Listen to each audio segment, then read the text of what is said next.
Macaulay ने कूटनीति का प्रयोग किया। CCC इनके माध्यम से हिंदुओं के अस्तित्व आदर्श को विकृत कर दो, विलुप्त कर दो। क्लास एंड को एजुकेशन क्लब और कोर्ट मेकाले के द्वारा हिंदुओं के अस्तित्व को विकृत विलुप्त करने के लिए 3 C का आविष्कार हुआ। CCC क्लास एंड को एजुकेशन, आधुनिक ढंग से क्लास एंड को एजुकेशन समझ गए, क्लब और कोर्ट।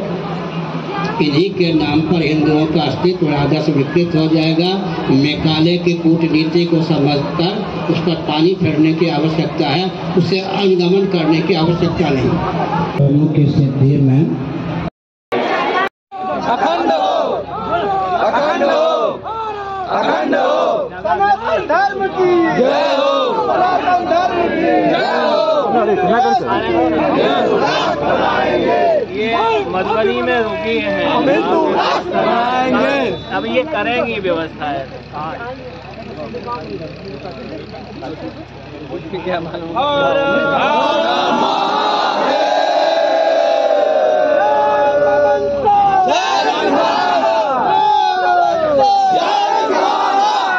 जुलाई 2021 में घोषणा किए थे। 2021 में जो भारत 3.5 साल में हिंदू राष्ट्र होगा और राष्ट्रोत्कर्ष अभियान यात्रा के अंतर्गत इनका प्रोग्राम भारत नेपाल की सीमा में हो रहा है। कहीं पूरे विश्व से कहीं विरोध नहीं आ रहा है, क्योंकि इनका मानना है जो मानव का कल्याण चाहिए, विश्व में शांति चाहिए, तो सनातन धर्म को अपनाना पड़ेगा। और सभी सनातनी हैं।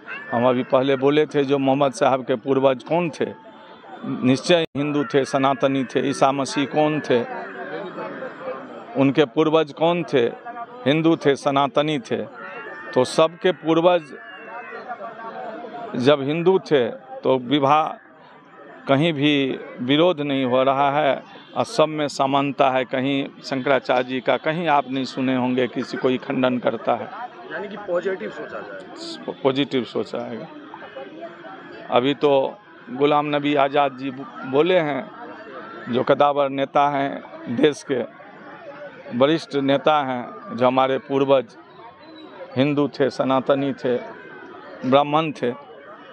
तो इसी तरह से सब अपने को आप घोषित कर रहे हैं, प्रश्न ही नहीं उठता।